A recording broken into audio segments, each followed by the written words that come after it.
Oi gente, eu sou a Duda e hoje eu tô aqui para compartilhar com vocês quais foram todas as minhas leituras favoritas de 2022. Sim, eu sei que já é março, mas leituras favoritas não têm prazo de validade, as dicas permanecem, né, independente de eu postar o vídeo em janeiro ou em março. E estou aqui para compartilhar com vocês os meus 12 favoritos do ano passado. Antes de começar, só aquele aviso, né? Curte o vídeo aqui embaixo, se inscreve no canal e deixa, por favor, seu comentário ao final. Vamos trocar uma ideia, me conta qual é o seu grande favorito de 2022.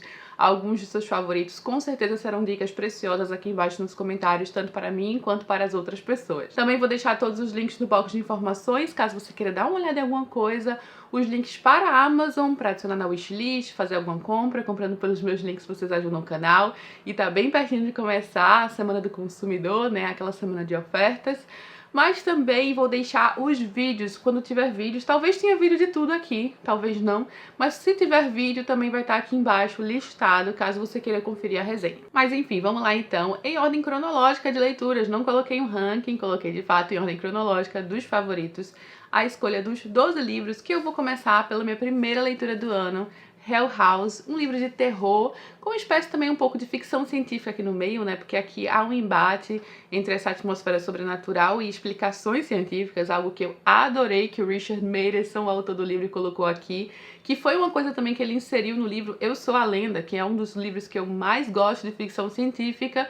Esse toque que o autor coloca aqui da ciência em seus livros de terror é sempre muito legal. É um livro de Casa Mal-Assombrada que já tornou-se um clássico do gênero, este aqui publicado em 1971, com vários elementos interessantes, muito terror, há sempre algo acontecendo aqui na história. E claro, também algumas reviravoltas no meio do caminho. Então teremos um grupo de personagens dentro de uma casa mega mal assombrada. Como não se divertir? Meu segundo favorito do ano também é de um autor reconhecidamente de terror, porém este livro não é de terror, Outsider, de Stephen King, e a barulheira continua aqui. E Stephen King é um dos meus autores favoritos e esse tornou-se um dos meus favoritos do autor.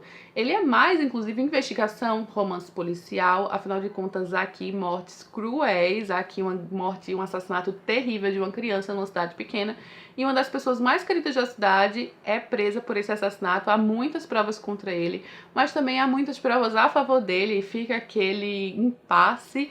Mas claro que o King vai colocar muitas coisas aqui, né? Eu já imaginava o caminho que esse livro tomaria, em certo sentido, não absolutamente. Ele pega muito fôlego na metade do livro, quando entra uma das minhas personagens favoritas do King, que é a Holly. E eu sempre falo que Stephen King não tem ordem, já que no máximo você vai encontrar, digamos, easter eggs ou referências a livros passados. Não exatamente spoilers, mas neste caso aqui a Holly conta vários spoilers da trilogia Bill Hodges, inclusive o final da trilogia Bill Hodges. Então caso você não queira pegar esse spoiler, leia a trilogia antes, que por sinal é muito boa, eu adoro. Mas esse livro aqui conseguiu ainda ficar como meu favorito em cima da trilogia, porque ele é realmente sensacional, é uma trama eletrizante, com personagens incríveis, muitas reviravoltas e aquela tensão a todo momento. Agora um livro de não ficção que me arrebatou completamente, me deu uma visão muito abrangente de aspectos da Segunda Guerra Mundial, As Costureiras de Auschwitz, da Lucy Edlington. Esse é um livro inteiramente não ficcional, tá? Então ele realmente é como se fosse, digamos, um documentário, sabe? Ele vai contextualizar bastante antes de nos apresentar, digamos, as costureiras, né, de fato, que são mulheres que eram presas ali nos campos de concentração e eram obrigadas a costurar para os nazistas. Mas antes de ele entrar nessas mulheres, ele vai contextualizar todo o início da guerra, sabe, desde o comecinho ali, como muitos anos antes o fascismo já estava crescendo, como isso afetava a vida dos judeus ali na Europa, até culminar, de fato, na prisão dos judeus, na ida para os campos de concentração e o extermínio, né? Então, claro, é um livro que vai trazer muita tristeza, porque, de fato, não tem como falar da Segunda Guerra Mundial sem vir muita tristeza junto, né? Muita injustiça. Mas ele apresenta mulheres muito importantes e você vai conhecê-las, né? Inclusive, no começo, o autor entrevista a única ainda viva e a gente vai descobrir quem ela é apenas no final do livro, quando a gente vai conhecer todas essas costureiras. Eu achei realmente incrível, gente, todo o contexto histórico abrangente que a autora trouxe aqui, de fato, um grande favorito do ano passado. Um favorito holandês, da Hella Haas, O Amigo Perdido, um livro fininho, que eu não estava esperando, eu coloquei o olho nele na Amazon, fiquei com vontade de ler, comprei, li, e realmente realmente a leitura, a narrativa é lindíssima. Sabe aquela narrativa que consegue cativar desde a primeira página através das palavras, da formação das frases? Ele tem um tom muito nostálgico, já que ele vai contar aqui o ponto de vista de um homem e toda a sua vida desde que ele nasceu nas Índias Orientais Holandesas, ou seja, na Indonésia, sob domínio holandês, e ele como filho de holandês, então ele estava ali com os colonizadores, mas a grande amizade, basicamente um laço familiar que foi formado desde seu nascimento com um nativo, né, com uma pessoa que era filho de uma mulher que trabalhava ali na casa, na fazenda de sua família, e eles foram sempre muito juntos desde criança. Então é um livro que faz a gente pensar coisas muito maiores, socialmente falando, que separam esses dois, digamos, irmãos. Eles são amigos irmãos, eles realmente estão juntos desde a barriga ali, porque as mães dos dois conversavam bastante, nasceram juntos, cresceram juntos, mas muita coisa os separa. A vida acaba separando esses dois grandes amigos. E é isso, essa história que a gente vai conhecer aqui no Amigo Perdido, um livro sensacional. Mais um grande favorito, dessa vez, do José Lins do Rego. Mais um favorito deste autor, gente, eu adoro esse autor, preciso inclusive continuar lendo, né? Tem alguns livros dele que eu ainda não li. Já terminei o ciclo da cana-de-açúcar, já terminei o ciclo do cangaço, mas ainda tem mais pela frente. E Pedra Bonita, falei pra vocês no vídeo dele que é o meu favorito de José Lins do Rego, o meu favorito de todos. Mais uma vez, belamente narrado, aquela narrativa que envolve, muito regional, com a voz do povo, aqui numa cidadezinha pequena, perto de Pedra Bonita. Tem todo um mistério aqui que envolve Pedra Bonita, que por sinal é inspirado numa história real. Eu fiquei realmente muito surpresa, meio pasma com isso. Mas aqui a gente também tem um romance de formação, porque acompanhamos o Bentinho desde muito pequeno, à medida que ele cresce, e é realmente muito lindo, muito envolvente. Sabe quando você se sente ali naquela cidadezinha acompanhando tudo com seus próprios olhos? E claro, tem aqui o pano de fundo do cangaço, obviamente faz parte do ciclo do cangaço, então tem todo esse aspecto tão interessante que envolve o cangaço no seu auge ali no sertão nordestino. Só que esse livro aqui envolve mais a vida do Bentinho, o cangaço tá mais como pano de fundo, o cangaço vai ganhar um protagonismo no segundo livro do ciclo, que é Cangaceiros, também um 5 estrelas para mim, mas então Pedra Bonita como o meu grande favorito. Gente, como não favoritar este livro aqui tão maravilhoso, A Vida de Charlotte Brontë, por sua amiga Elizabeth Gaskell. Você lê esse livro aqui, de certa forma se sente amiga de Charlotte Brontë, desta grande escritora imortal da literatura, porque o livro é quase inteiramente contado pela própria voz da Charlotte, através de muitas e muitas cartas que ela escreveu ao longo de toda a sua vida para amigos íntimos e familiares. Então você tem a voz dela contando vários aspectos de sua vida, de sua intimidade, de seus gostos, de seus desgostos, tanto dela quanto de suas irmãs. Então você vai se inserir no círculo íntimo das irmãs Brontë. Realmente um trabalho sensacional aqui por alguém que as conhecia também intimamente. Eu realmente imaginava que esse se tornaria um grande favorito e estava certíssima. Frankenstein, de Mary Shelley, primeira leitura do nosso projeto Mulheres na Ficção Científica, que já me trouxe alguns favoritos. Esse dispensa apresentações, um grande clássico da literatura de terror, horror e ficção científica, mas ter um contato com a história original, inclusive vários aspectos que eu não sabia, perceber como ele tem tantas discussões interessantíssimas, filosóficas, morais, éticas, sociais, como realmente a Mary Shelley era alguém à frente do seu tempo e alguém extremamente inteligente. Tudo isso você verá aqui. E tinha alguns aspectos da história de Frankenstein que eu realmente não esperava, tá? Então sim, o livro me guardou algumas surpresas, mesmo conhecendo tanto do Frankenstein e sua criatura através da cultura pop no geral. Mais um que foi bem especial ano passado, especialmente por sua atmosfera, que me ganhou completamente, uma das melhores atmosferas de histórias de terror que eu já li, O Pescador, do John Lenga. É um livro que vai envolver mais que o terror, né? Ele tem muito drama, ele fala muito sobre perda, luto, já que vai trazer homens que perderam suas esposas, especialmente o protagonista aqui.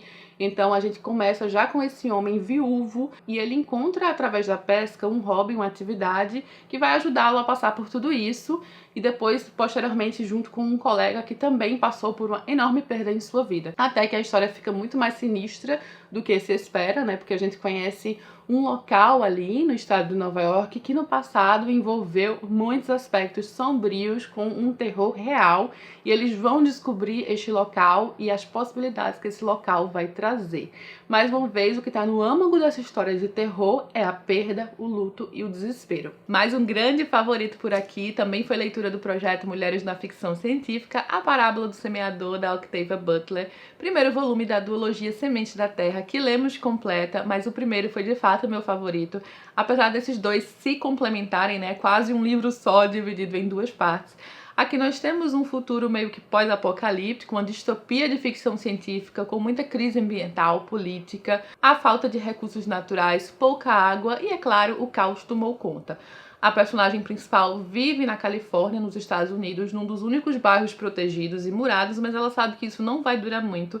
Ela é uma garota muito corajosa, apenas adolescente no início do livro, e ela vai também desenvolver toda uma filosofia religiosa que vai ter grande importância ao longo dos dois livros, que é A Semente da Terra de fato.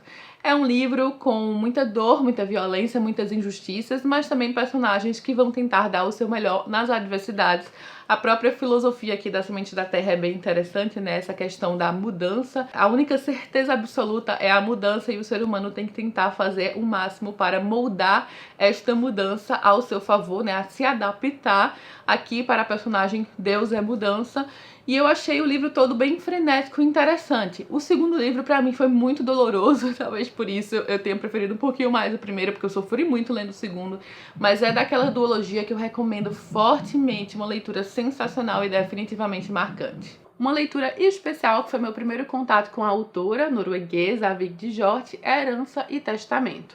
Um livro ficcional, mas que é inspirado em histórias reais, né? Tem toda uma polêmica sobre esse livro na Noruega, porque as pessoas reconheceram a própria autora em sua história, ou seja, isso implica também a família da autora. Temos aqui traumas e segredos de família, uma família disfuncional, uma pessoa que tenta a todo momento, ao longo de toda a sua vida, deixar para trás grandes traumas que ela teve, mas o fato de sua voz ser invalidada e seu trauma não ser reconhecido piora tudo absolutamente. A narrativa desse livro é sensacional, também envolve vários aspectos filosóficos aqui ao longo da história, mas ela realmente tem uma narrativa que envolve, foi a primeira coisa que me chamou a atenção quando eu comecei a ler. E você fica preso nessa história, tá? Porque não é tão óbvio assim de início. Aí você percebe tudo que a história dela envolve, né? Da protagonista. E você se investe neste drama, sabe? Você se investe aqui nas injustiças dessa história, nos diálogos tortuosos dessa família tão disfuncional. Uma grande surpresa pra mim, já que eu nunca tinha lido nada do Altran Dourado, gente, Ópera dos Mortos, um livro escolhido pela própria Unesco como obra representativa da literatura mundial, né, universal, ou seja, já diz muita coisa sobre ele. Eu fiquei super curiosa pra ler e eu tive aqui uma narrativa também extremamente envolvente, muito bem escrita e psicologicamente densa, algo que eu adoro em vários livros, né? Então você se envolve aqui com esses poucos personagens. Quem são esses personagens? Aqui um casarão solitário, né? Tem até aspectos góticos, um casarão em que mora apenas uma mulher, a Rosalina, e uma pessoa que trabalha ali com ela, que cuida dela desde pequena, o porquê a Rosalina se isolou, porque ela se mantém à parte ali da sociedade, e como tudo isso será quebrado de uma forma imprevisível pela chegada de um forasteiro na cidade. Eu acho que uma das forças desse livro é justamente a progressão psicológica desses personagens, como eles são complexos, como você não sabe muito bem o que esperar, e como tudo termina assim num ápice realmente teatral, né, vamos dizer. E pra fechar o ano muito bem, né, minha última leitura do ano, inclusive a primeira foi favoritada e a última foi favoritada, temos então a autobiografia de Agatha Christie. Sendo bem sincera, eu li parte do final em janeiro já, né, mas eu coloquei como leitura de 2022. Como não amar conhecer tão intimamente uma de nossas grandes autoras da vida, a autora favorita. Mas não apenas isso, gente, porque a Agatha realmente envolve aqui com todo o contexto social, histórico. Ela viveu uma vida histórica, não apenas por bater tantos recordes mundiais como a autora mais lida e mais vendida do mundo, mas por ter passado por grandes marcos, né? Afinal de contas, pré-guerra, Primeira Guerra, entre-guerra, Segunda Guerra, pós-guerra, e tudo isso ela vai contando aqui. Então ela começa contando ainda no final da Era Vitoriana, né? Ainda no século XIX, como foi sua infância, como era sua infância, que reflete ali a vida rural, né? Numa cidade perto de Londres, todos os pormenores de como era viver naquela época através através de uma mente genial, sabe? Conhecer os primeiros passos de Agatha Christie, sua adolescência, suas paqueras, seu primeiro casamento meio que desastroso, né? Depois, como ela encontrou amor também no segundo casamento com um homem tão mais novo, como ela foi julgada por isso, enfim, vários aspectos interessantíssimos de uma autora pioneira em tantos aspectos, que era uma mulher ali numa época, né, que foi no final da Era Vitoriana, pegando o início do século XX, mas que viajou sozinha pelo Oriente Médio, que ia contra, né, as expectativas que eram colocadas em cima de mulheres em tantos aspectos. Então, uma leitura fenomenal. De fato, aqui esse eu colocaria num top 3 favoritos do ano, ainda que eu não tenha feito o ranking por preferência. E como eu quero desafiar vocês a também colocar aqui embaixo nos comentários o seu favorito ou o seu top 3 favorito de 2022, eu vou compartilhar com vocês o meu, que eu acabei de olhar aqui na pilha, e escolhi como meus 3 grandes favoritos de 2022. Já adiantei um deles, né, que é a autobiografia de Agatha. Também Pedra Bonita, gente, do José Lins do Rego. Eu realmente me envolvi bastante com esse livro, ele é um grande favorito. E eu acho que vocês talvez adivinhem este terceiro, não que ele seja o terceiro em ordem, tá? Eu não tô colocando em ordem esse ranking de 3, que é Frankenstein, de Mary Shelley. Nossa, como eu amei esse livro. E é isso, espero o seu comentário aqui embaixo, coloque o seu favorito ou o seu top 3. Dá uma olhada no box de informações, curte o vídeo, se inscreve no canal, beijos e até a próxima.